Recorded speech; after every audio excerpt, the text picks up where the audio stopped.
Bom dia, boa tarde, boa noite, bem-vindos todos ao nosso canal. Antes de nós iniciarmos a nossa reflexão, vamos nos elevar em oração, erguendo os nossos pensamentos e abrindo os nossos corações à espiritualidade superior, pedindo que nos acompanhe por esses instantes, trazendo-nos a sensibilidade e o desejo do aprendizado, trazendo-nos a inspiração, nos envolvendo na paz de Jesus. Nós estamos estudando o capítulo 21, Falsos Cristos e Falsos Profetas, itens 5, 6, 8, 10 e 11. Jesus era um mestre. É um mestre ainda. E porque ele é mestre? Porque ele nos ensinou, ele foi um professor. Trouxe-nos, deixou-nos tantas lições. E lições práticas que podemos utilizá-las até hoje nas nossas vidas, em qualquer situação em que nos encontremos. Quando tivermos dúvida, busquemos no Evangelho. Ali há um guia perfeito, atualizado, moderno, que nos ensinará o bem proceder. E além dos ensinamentos, Jesus trazia certos alertas, que era preciso que nós tivéssemos atenção em certas situações. E numa delas foi quanto aos falsos profetas e falsos cristos. Está aqui: porque se levantarão falsos cristos e falsos profetas, que farão prodígios e sinais espantosos para enganar até mesmo os escolhidos. Então, ele está nos avisando que apareceriam profetas falsos.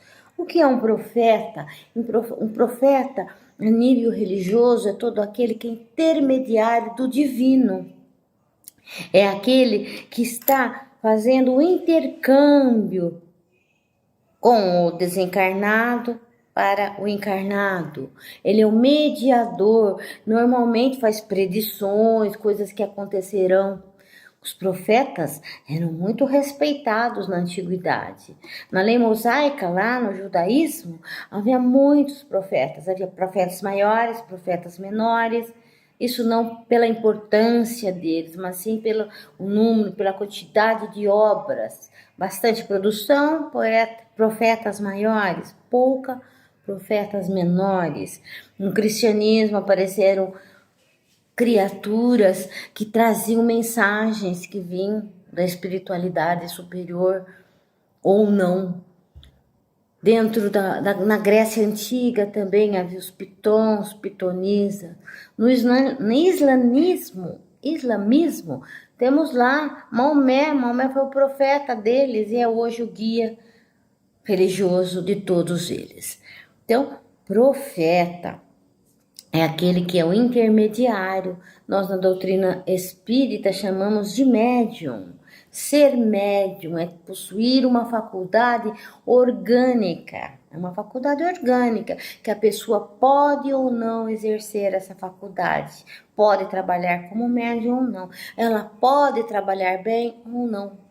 Ela não precisa necessariamente ser uma pessoa esclarecida ou conhecedora, já educada. Então, essa mediunidade não escolhe, ela é proposta à criatura como uma oportunidade de trabalho. E requer que essa pessoa que possua esta faculdade tome conhecimento dela, estude e a trabalhe bem para trazer benefício ao próximo e trazer benefício a si mesmo. Então, a mediunidade já existia, ela foi proibida por Moisés. Por que foi proibida? Porque existia, senão ele não proibiria tal coisa. Ela foi proibida porque havia excessos. Eles estavam fazendo exorbitâncias, cobrando exorbitâncias, explorando as criaturas, amedrontando inclusive. Então Moisés proíbe o uso da mediunidade. Se proibia é porque era possível e porque existia e porque hoje existe ainda. Então existem muitos que são profetas, que são os médiuns. Agora, esses médiuns podem receber espíritos que não sejam espíritos do bem, como nós costumamos dizer. Esses médiuns precisam, para isso, trabalharem, se educarem, para serem bons transmissores. Quando um espírito se comunica, quem é ele? Poderá ser um espírito sofredor que precisará de esclarecimento, ou poderá ser um espírito mais evoluído que trará o esclarecimento. Então, é preciso cuidado também com esses profetas, né, desencarnados, porque a pessoa, quando parte para a pátria espiritual, quando desencarna, não se santifica, entre aspas, né? Não se torna um anjo. A pessoa é e continua sendo. É o mesmo espírito de encarnado, passa a ser um espírito desencarnado. Então, nem sempre aquele espírito comunicante é um espírito que possui lucidez, possui qualidades elevadas, espiritualmente falando, possui luz. Então, cuidado, porque às vezes aparecem espíritos, né, se comunicando, vestindo-se de espíritos de luz. Eles são embusteiros, eles são inteligentes, eles vêm às vezes com o nome de entidades respeitadas que existiram na Terra, que passaram pela Terra, até mesmo com o nome de Cristo, de Jesus, e se comunicam, e os desavisados ficam ali atentos àquelas comunicações, crendo que é realmente um espírito de luz e às vezes tornando sua vida orientada essencialmente por esses espíritos. Os espíritos que se comunicam através de médiums não devem ser, não podem ser espíritos orientadores da vida de ninguém. Nós não devemos buscar orientações de ordem material numa comunicação espiritual. Muitos procuram a casa espírita, procuram os videntes, procuram os vedores de sorte, porque querem orientações para a vida amorosa, para a vida profissional, para a vida comercial. Não é bom, isso não serve. As orientações da nossa vida têm que ser dadas por nós mesmos. A boa orientação vier se nós estivermos praticando o bem. O bem chega até nós quando nós estamos envolvidos no bem. Então, essas intuições necessárias que às vezes precisamos, essas inspirações, né, melhor dizendo, elas chegam para nós quando nós nos colocamos com uma vibração mais elevada, estamos sempre em oração, estamos sendo praticantes do cristianismo, das lições que Jesus nos ensinou. Então, nós recebemos sim a inspiração necessária para nós tomarmos atitudes. Então, os nossos problemas precisam ser resolvidos por nós e não por orientações espirituais. Espíritos existem para que, se perturbados, nós os orientemos e esclarecemos. E se iluminados, eles nos passam ideias da fé renovada, do otimismo, da paciência, do futuro vindouro, da vida espiritual que é imortal. Então, o bom espírito profeta, ele traz esse tipo de mensagem animadora para que possamos prosseguir na nossa jornada com os nossos enfrentamentos todos. Nós recebemos força espiritual e não determinação do que devemos ou não fazer.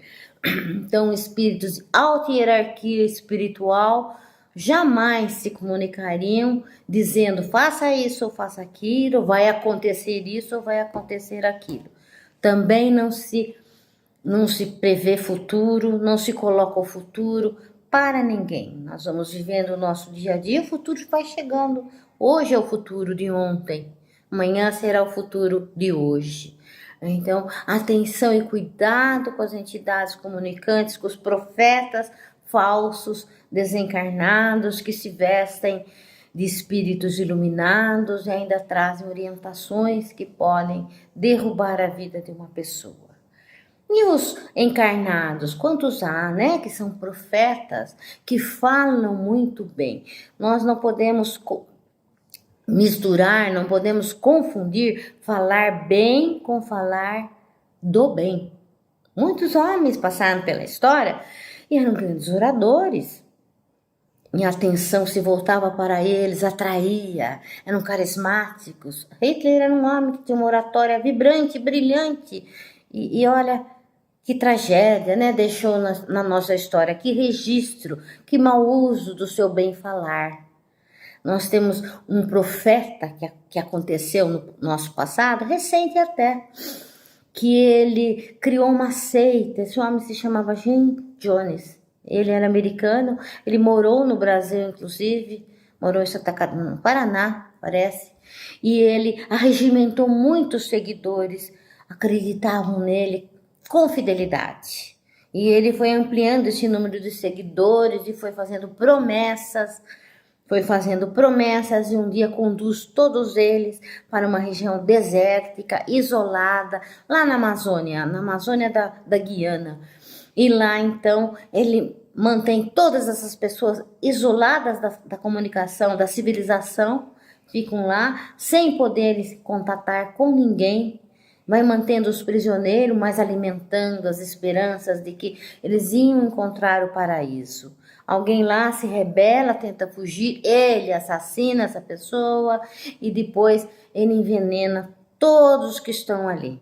980 pessoas morreram, desavisados e acreditando na bela fala e nas promessas. Ele prometia uma nave espacial que viria buscar todos para levar para o paraíso. Muitos percebem até o engano que estavam cometendo, mas não podiam mais sair dali e se retirar. Então, profetas encarnados, pessoas que usam do bem falar, fazem promessas, né? Todos nós gostamos de ouvir promessas promissoras, né? Que dizem que vamos ter sucesso, que vamos ficar ricos, que vamos resolver o nosso problema, mas precisamos atenção, porque também o uso da fala tem que ser usado, né? Com responsabilidade. Então, como é que nós vamos saber se é um falso promessa ou não é?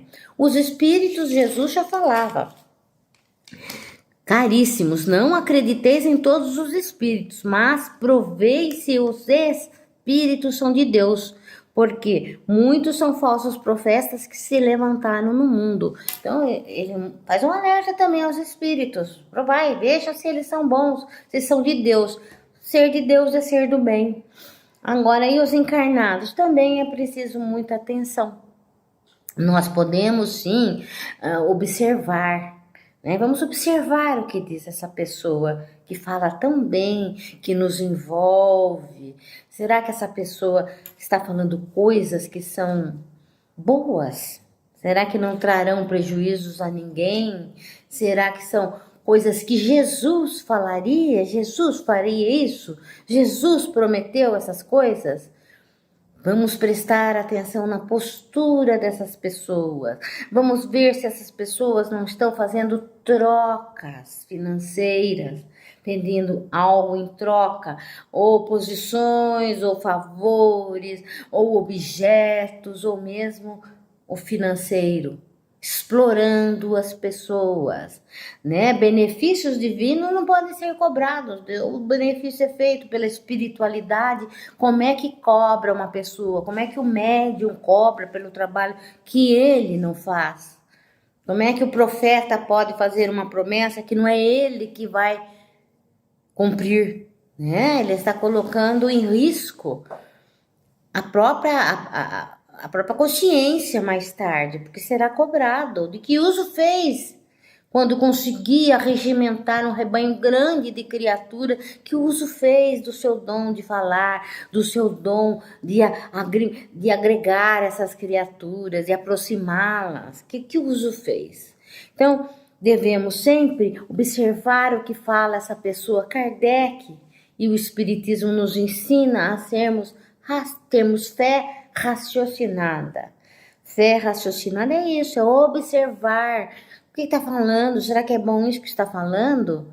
Mesmo dentro da doutrina espírita é preciso atenção. Existem profetas dentro de falsos profetas dentro de todas as religiões, existem falsos profetas no mundo político, em todos os lugares. São criaturas que criam ilusão na vida das pessoas. Então, o que dizem essas pessoas? O que disse Kardec? Kardec disse-nos que é preferível rejeitar 10 verdades, é preferível do que aceitar uma mentira. Então, é preciso muita análise antes de nós aceitarmos uma teoria religiosa que seja nova, que não seja uma teoria religiosa. É preciso uma análise, né? Um comportamento de uma pessoa que se coloca como um líder religioso, que se coloca como um orador. É preciso prestar atenção no que diz, se é razoável, se é justo, se é bom. Se não está fazendo promessas que com certeza não serão cumpridas, se não está fazendo trocas financeiras, né? Se não está usando de ritual. A doutrina cristã era tão simples. Jesus não tinha nem templo religioso. Ele pregava em meio à natureza. Quando estava no mar, né, no barco, sentado, na beira da praia. Então, não é necessário nada, nenhum sacrifício, não é necessário nenhum objeto para nós nos dirigirmos ao mais alto e para conquistarmos aquilo que nós desejamos. Nada de exterioridades. Jesus nos disse: amai a Deus em espírito e verdade. Amai-vos uns aos outros. Esse é o principal. Essa é a religião que Jesus nos passou. O amor ao nosso próximo. A fraternidade que precisamos ter. O sentimento, esse sentimento ampliado nos nossos corações. Né? O desejo do melhor para o outro. E todo amor que damos é o amor que herdamos. É isso que nós vamos receber. Também precisamos observar a criatura que fala, né, que nos traz grandes mensagens, a vida que ela leva. Nós precisamos sim ver se ela não é contraditória, se ele está sendo coerente, se ele procede desse mesmo modo que ele cobra, que ele diz que deveria ser. É claro que é uma luta muito grande, né? Nós não somos espíritos perfeitos. Nós, oradores, quando falamos, estamos falando primeiramente para nós. Os nossos ouvidos são os primeiros que ouvem. Nós erramos, nós derrapamos, mas nós temos que insistir no acerto. Levantar, corrigir, seguir adiante, conhecer. Por isso é importante conhecer o Evangelho de Jesus. E ali nós vamos saber se está certa a nossa atitude, o que estamos fazendo, se vale a pena ou se não vale, se ela estará dentro daqueles ensinamentos que Jesus nos deixou. Então, o orador, ele precisa ser, não basta ser a mensagem, ele tem que ser o mensageiro também, não é? Então, falar e tentar fazer, mostrar que está tentando fazer a sua reforma íntima, porque o bom pregador é aquele que recomenda a reforma íntima para as pessoas. Anulando desta forma as nossas imperfeições, pisando no nosso orgulho, nos tornando criaturas mais humildes, menos egoístas. Como dizia num livro de Divaldo, nós precisamos exaltar a nossa humildade e humilhar o nosso orgulho. Então são ensinamentos que existem no Evangelho de Jesus e que é isso que nós precisamos escutar e escutar muitas vezes e não falsas promessas.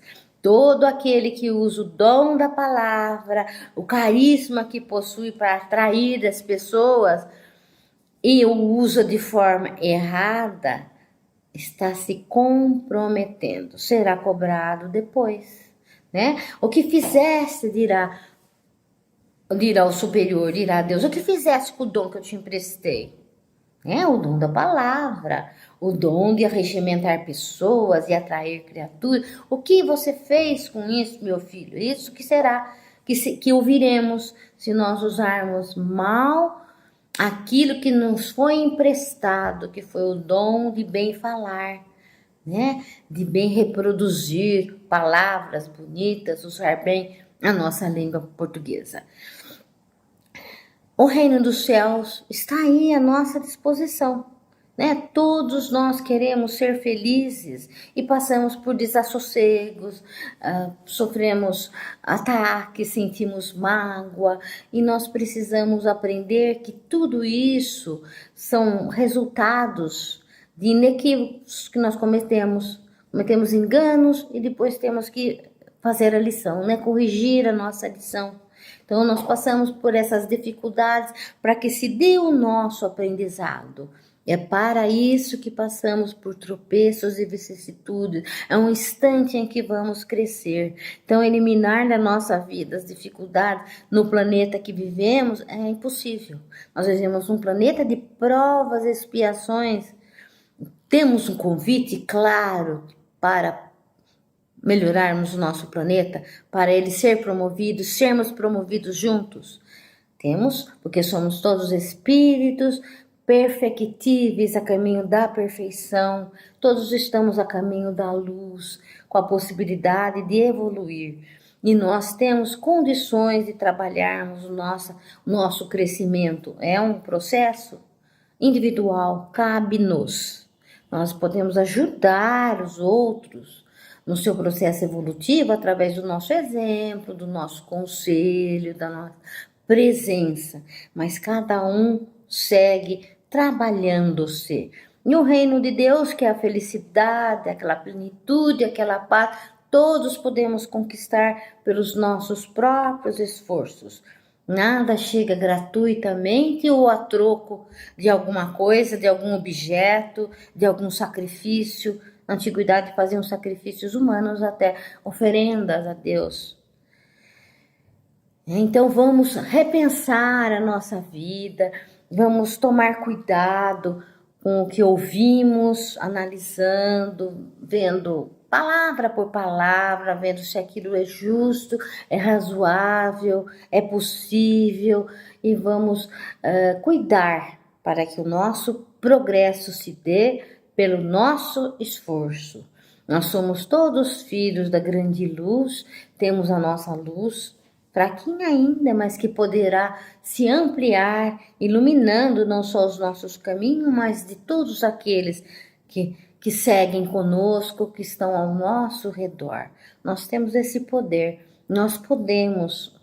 Jesus dizia: sois deuses, que brilhe a vossa luz. Então nós temos condições de, através da luta, conquistarmos a felicidade que nós queremos. É através do esforço, no bem, né? Então, que o roteiro da nossa vida seja esse, buscando sempre atitudes de harmonia, de paz, né?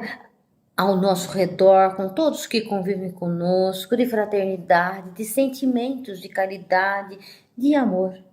Jesus pregou-nos amor. Deus nos ama. Somos seus filhos queridos. Então, nós temos esse sentimento, porque fomos criados à imagem e semelhança de Deus. O amor existe em nós. Vamos fazê-lo crescer. Então, vamos finalizar nos concentrando para uma vibração. Primeiramente, vamos orar por nós mesmos, pedindo a Deus que fortaleça em nós o desejo do aprimoramento e do crescimento espiritual, para sermos cada vez mais felizes.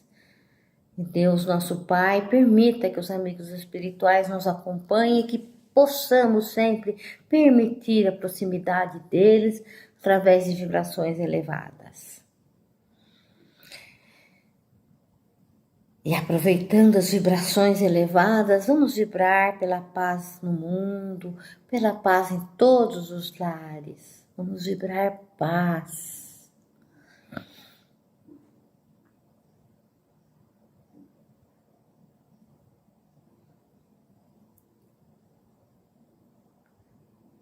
Vamos vibrar por todos que se encontram doentes, né? Doentes do corpo, acamados, em hospitais, em seus lares, os doentes da mente, que possam se conectar em oração com o mais alto para receberem tudo que estejam necessitando, que a nossa vibração chegue até eles em saúde. Vamos vibrar saúde.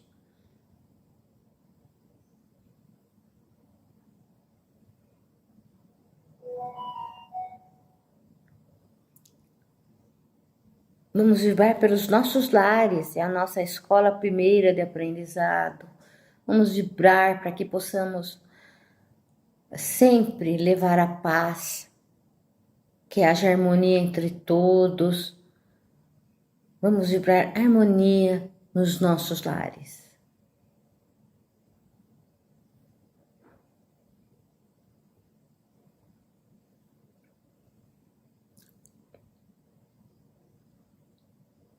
Vamos agora, agradecidos por mais esse instante de reflexão, encerrar o nosso dia, o nosso momento, agradecendo a atenção de todos e dizendo um até breve. Muito obrigada.